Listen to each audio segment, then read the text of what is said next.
Hey everyone, Pastor Luke here. Merry Christmas to you and yours. Hope you guys are having an amazing day so far. Thank you for tuning in to our online service on Christmas Day. And our intention is to help you celebrate what this day is all about. Christmas Day. I'm sure you've opened up presents. Maybe you had a Christmas Eve opening of presents. Maybe it was this morning. Stockings and wrapping paper everywhere. Maybe you're just hanging out. Maybe you're all alone today. Your family is somewhere else and you couldn't be with them. Whatever the case is, Merry Christmas. And don't forget that Jesus is the reason for this season.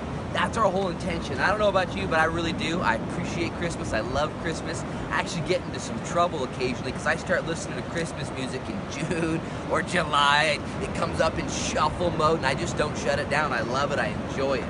Here's the deal though. Christmas is intended to bring people out of their normal routines to celebrate and to commemorate what it's all about. It's all about Jesus, and not just at Christmas, but all the time. It's always all about Jesus Christ. Did you know that in the Bible, from Genesis to Revelation, it's all about Jesus? It's all about Him. Every story, every principle, every picture is about Jesus Christ. And so on this holiday, this day, my intention is to also help you refocus on Jesus, who is the reason for this season. I've got lots of memories of good Christmases from days ago. As a matter of fact, one Christmas, I remember I was about 7, living in Bend, Oregon. And as we were there in Bend, Oregon, my cousins were visiting, and we got these gifts given to us. It was the latest, greatest technology of the day. A flashlight. Okay, all the kids got flashlights, and we got these flashlights in our stockings, and it snowed about 18 inches that day, and so we went outside at night and dug these snow tunnels and these holes, and we had our flashlights digging around. I just remember Christmas. It was so good and so fun and so awesome. And here's the deal though. Every one of us have Christmas memories that remind us of those times that we spent with one another, but it really comes down to focusing our attention on Jesus Christ. My favorite author of the scriptures, if you could have one, is John. I love John because John was with Jesus. John was a friend of Jesus. John was unlike you and I.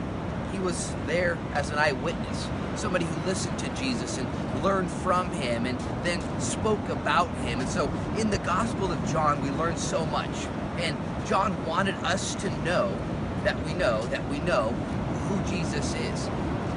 One of the most famous verses in all the scriptures is John 3:16. I'll quote it to you.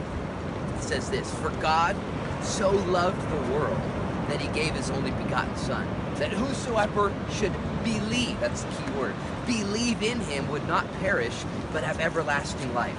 Now here's the deal. John records this story, and no other gospel writer records it. Matthew doesn't include it, Luke doesn't include it, Mark doesn't talk about it, just John.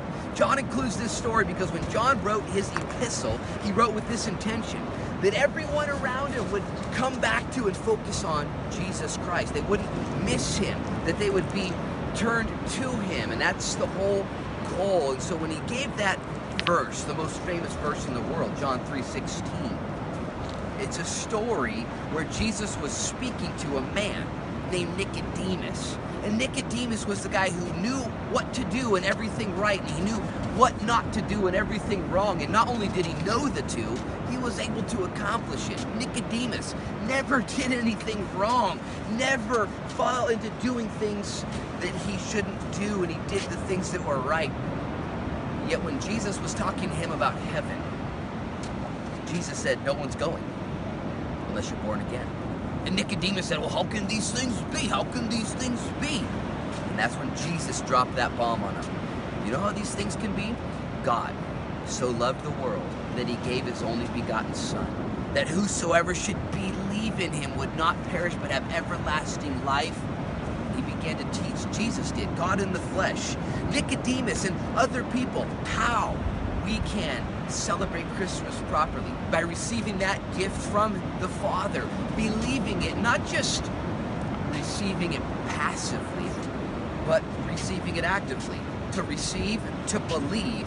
And check this out. John wrote a few more chapters, chapter 4 and 5 and 6 in his whole book. When he got to chapter 20, John said, you know what I wrote these things down for? He said, there's so many other stories I could have included, but these I did include, and this I did write for this reason, that you would believe, and that by believing you would have life in his name.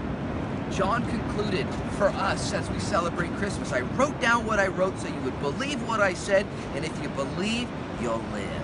And when you finally believe and finally have life, all of it makes sense. Until then, it doesn't make sense at all. Christmases come and go. Holidays don't seem to matter. Events rise and fall, but until Jesus becomes the reason for not just this season, but all things, until that, John would say you don't really even have that life abundantly, at least not yet. Here's the deal. John went on to say something crazy in 1 John. He said God sent his son so we would believe, and that we then would believe in him and then give our lives as love towards other people. He wrote what he wrote to motivate you and I to have life, to seize the day. I don't know about you, but sometimes I need to be motivated. I forget. I need to be energized. Matter of fact, I've got 3 little kiddos, and I am constantly trying to motivate them to live life and to enjoy life to the utmost of their abilities. I'm their coach also. I coach soccer and wrestling and other things, and I know that my kids, they've got potential in them to enjoy the sport if they would just receive it as I see it. So one of the ways that I motivated my kids this year, I said, all right, kids, here's the deal. You're all great soccer players. I appreciate you. But I want you guys to really play and to enjoy it as much as I know you can. So I'm going to reward you. For every goal you score during the season, I'm going to give you $5 each. Now, their eyes got about as big as pumpkins. They saw $5 per goal. They began to shoot and kick and steal and do whatever they could in order to accomplish these goals. Matter of fact, on one Saturday, I think I lost over $50 to my kids because of goals that they had scored. And at the end of the year, I had given more than $100 to my kids for goals that they had scored. But I didn't lose the money. It was an investment into them in order that they would be motivated to play the sport, to enjoy to the degree that is possible. That is soccer. It's a silly illustration. But God has to motivate you and I as well. And he says, here's how I'm going to do it. I'm going to give you my son so he can pay for your sins, so he can live the life you couldn't live, and then die the death you should have died, and then rise from the dead victorious over your sin and over our death. Jesus Christ. And he said, not just that. It's not just that you get to go to heaven when you die, but you get to live on purpose because you've believed and received. It's the simple gospel. That's what Christmas is all about. And as Jesus Christ gave his life for you, if you receive it and believe it, everything changes. Everything changes. Let me read to you out of 1 John chapter 3. Here's what he says. It's another 3:16 verse. 1 John 3:16. By this we know love, because he laid down his life for us, and we also ought to lay down our lives for the brethren. This motivation. Verse 23. And this is his commandment, that we should believe on the name of his son Jesus Christ and love one another as he gave us the commandment. Did you notice that last part? John is almost 100 years old when he wrote this down. And he said, guys, I was with Jesus. He died for you. Please believe it. And don't just believe it passively, Christians, non-Christians, but believe it actively. That is the command to believe, to receive, then to live, then to love. It's that simple. To believe, to receive, to live, to love.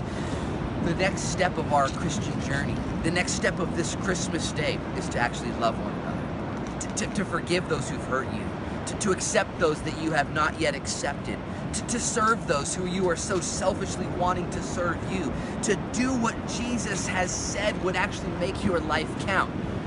I need the motivation just as much as you do, just as much as my kids do. The motivation is Christ, the gift of life given to you and given to me. And so that's why we celebrate Christmas. That's why you tuned in today. That's why thousands of years ago the wise men traveled miles and miles on foot in order to seek the king. Why the shepherds heralded those songs and received the message from the angels.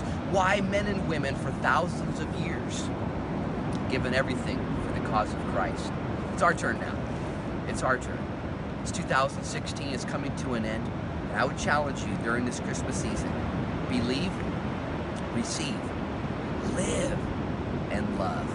I love you very much. I'm going to do the same. I'm going to love like Jesus loved me. That's the commandment he's given to you. So Merry Christmas.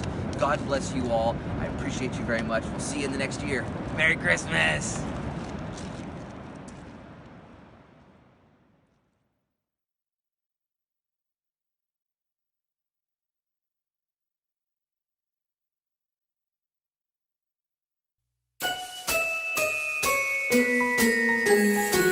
An angel came to see Mary. She was doing laundry, and then the angel just appeared and she was really scared. So Gabriel was like, Mary, you're gonna have, what? I can't say it good. Mary, you're gonna have a baby. You're gonna have a baby and you will call him Jesus. And then Mary was like, I'm not gonna have a baby yet. I'm only a teenager. I'm not married. Then the angel Gabriel told Joseph that Mary is not lying. You are having a new baby. And so they met up.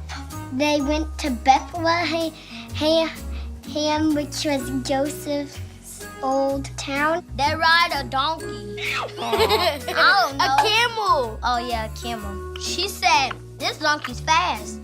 They tried to go to a hotel and they asked the keeper for a place to stay. The keeper said, we have no rooms. Literally, no rooms. So Mary and Joseph walked away sadly, but then he said, the only place here in Bethlehem that you can stay is a stable. And then he just pointed the way and they followed. When the shepherds were taking care of the sheep, then they saw angels. The angel said, a new baby is getting born, who is King of the Jews. The angel were singing,